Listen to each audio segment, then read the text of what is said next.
Morning. How's it going? Did you sleep under there? Yeah, man. I'm in trouble with the wife. This is my new house. Oh, trying to get an Ethernet cable through. God, You've become a builder, bud. trying to find this hole. I'm here with Johnny Brooke today. If you remember, we helped him kind of frame the tiny house that's behind us.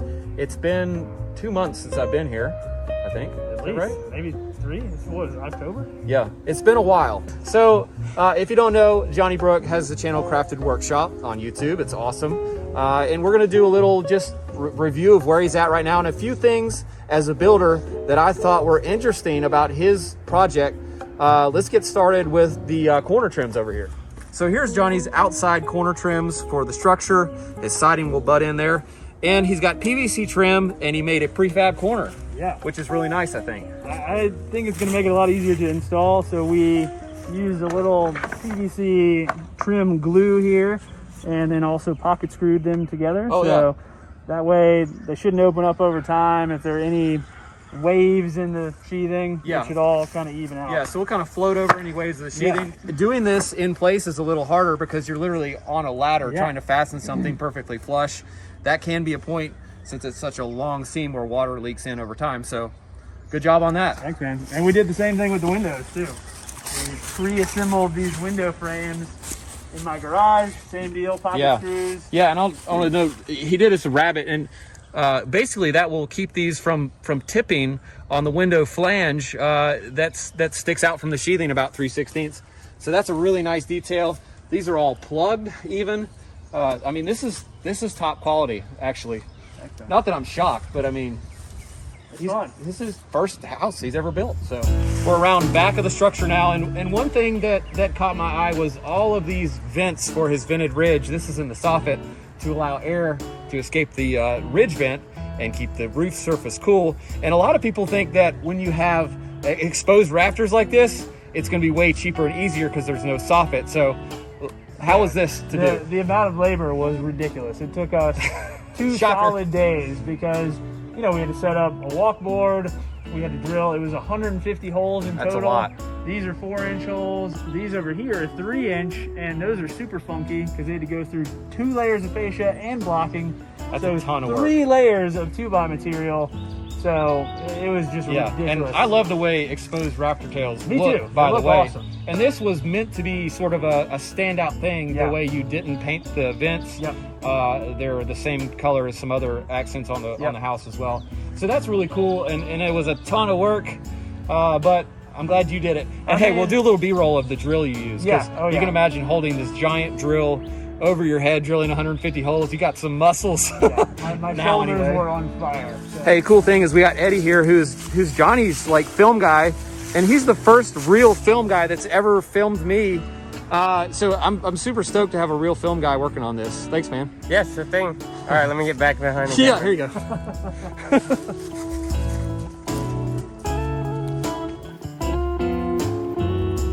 Yeah, okay, we're inside now. One thing that's kind of caught my eye right off the start is these fan boxes that are prefab for a slope ceiling. That's not something you can buy at a box store that I've ever seen. Nope. I knew they existed, but we haven't used them, so how was it? They're super easy. So literally it's just 2 screws into, for us, it was just these collar ties. And yeah, 20 bucks off of Amazon, made by Arlington. And we're gonna probably wrap those in the same plywood we use for the ceiling and walls. Okay, and the advantage of that is that in real life, you have to have a flat spot to mount the top of the fan base too. You can't just mount it to like this peaked ceiling. And we've built these out of like framing wood, and it takes a lot of time. It looks like these work for like multiple ceiling angles, which looks really helpful. Basically up to like 12-12. Yeah. So, And if you got a steeper roof than that, you're crazy. yeah, so then you're don't even worry psycho. about it. Yeah. Do whatever you gotta do. So that's a nice touch. I think that'd probably save you a lot of time. I hope so. This looks Their own. like heavy duty kind of stuff right here. No joke. So this is a kit that goes inside the wall for a wall mount toilet. I always thought they were super expensive, but Not you that said it bad. really wasn't that expensive. Yeah, so the mount is 250 bucks. and then the toilet itself will be about $200. Yeah, so that's very comparable. Yeah, a little more expensive and a little bit more work for the plumber, but I think it's totally worth it because we're going to save almost a foot in front of this toilet, which in this tiny little bathroom. Yeah, so you're basically no tank behind the toilet. And since this bathroom isn't fully 5 feet wide, that's like a huge bonus. Huge. And then this thing is not going anywhere unless the studs like rip out of the wall. Well, and the other interesting thing is you can set your height. Oh. So these feet are adjustable. So we set it to like the lowest possible height. So we got that good body position. Ergonomic for evacuation. Yeah, but, I didn't know. My wife told me about the squatty potty. The squatty potty. Yeah, I use it every day. So being able to set your heights, I think pretty cool. It is. Yeah. Okay, well, that's something I might actually try to do. Like a lot of our clients have wanted something like this. I'm like, gosh, I don't know. I've never used one, so I just don't know what it's entailed. Pretty easy. Yeah. So. I mean, the plumbers, besides just figuring out where everything mounted, it seemed fairly straightforward. So, and then this is where your buttons will go. So you've got this kind of box for roughing in your drywall around. And then once that's done, your buttons are in here. Nice. And then you can access the tank through this panel. I would totally hide like my valuables down in there. Yeah, seriously. Look, you need a couple $100? Let me go in my tank. Mind if they're wet? Why is that wet? So hey, if you didn't know, Johnny is like a tech nerd. Is that the word? Exactly. And I've learned a lot of stuff about being a YouTuber and the technical end of it from this guy.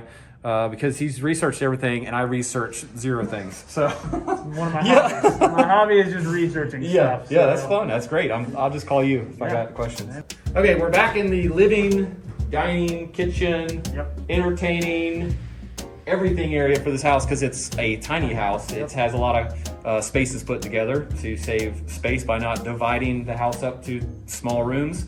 And what Johnny's done here that's interesting, we don't usually do this, but he has put these baffles in himself before the insulation comes, and that leaves the air gap for that air to flow on up the ridge. So if you stuff insulation in there tight to the sheathing bottom, there's no air gap. And this is a much neater job than I generally see done by insulators. I'm sure you took your time. Yeah. So what more can you tell us about this? Well, it was actually kind of served a couple purposes as well, because since we sprayed the paint in that soffit and exposed rafter tail area, we put these up beforehand and it kept the paint from getting sprayed all over everything inside the house. Okay. So that was kind of a bonus. But, 2 birds, 1 stone. But we just put them up with an electric stapler and it's pretty easy. I got this pink brand because it had that kind of accordion section. Oh yeah, so you can bend it down. Bending around. But the white brand was cheaper, so I got that for the rest of what I need. Yeah, that's a good point. If you try to bend this kind, it just breaks. Totally brittle, and especially like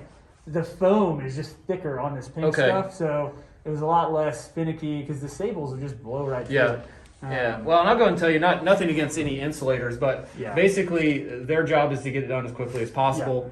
And usually they get paid by the volume they get done, and they know as soon as they put these up, they're immediately going to hide them with insulation. So a lot of times, if you're not standing there just watching them do it, you lose a lot of quality of install. Yeah.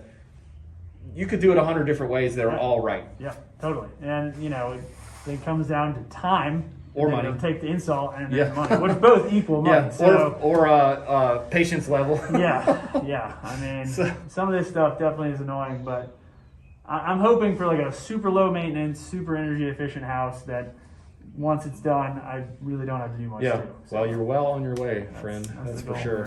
One other thing I'm impressed by is being your first time building is that you went ahead and laid out your cabinetry full scale here on the floor and over on these walls. And I think that's a real pro move so that the rest of your mechanical stuff isn't a question. Like, where does this go? Because you already have this down. On our current project, we couldn't do this because it was rain and ice coming in the window openings till last second, but that's a really good thing to do. I would really advise if you're going to build anything for yourself, anybody watching, that's a good thing to do. It's been super helpful, and it just to be able to visualize the space. I'm going to be building all the cabinetry myself, so being able to think through the sizes of everything, what appliances I'm using, where the connections for like the range or cooktop kind of stuff. Yeah, you don't want to get done and be like, oh man, the plug isn't behind the stove. No, well, because we're adding insulation on the inside walls too for soundproofing, so moving anything is going to be a A. Yes, it is. Later. So cabinet. Yep. Okay, so you do low voltage under cabinet Yeah. lighting. Yep. LED. Nice. Yeah. Nice. So And getting those at the right height Yep. can sometimes be a lot of math. We've done it wrong a few times and had to cut some drywall and route a wire down and patch some drywall, some mud. So getting little details like that right now will save you tons of time and hassle later. Man, I tell you, the thing that has been probably the most useful was modeling the whole building in detail in SketchUp. Yeah. Because it has allowed me to think through and visually see if things were going to clash, how parts and pieces were all going to come together, what space I had, and it's crazy how close to exact that model is to this. Because we did the framing. Obviously that was pretty well done with you guys' help, and it's amazing how within an eighth of an inch. That is amazing. Some of these areas Technology wins again, is what I like to say. It's cool, man. It is really cool. When I was doing all this taping, I just had my phone out with the SketchUp model. Yeah. All right, Johnny. Thank you for the tour. Good to see you. Dude, you too, man. I'll be back whenever you have adult beverages being served, and we can hang out on the patio. I think you should come back when it's time to do the retaining wall. I think I isn't laying block think one I'm of your gonna favorite be things? busy. I think actually. that'll be in June. Okay. So real nice weather for Yeah. laying block. All right, buddy. All right, dude. See ya. See ya.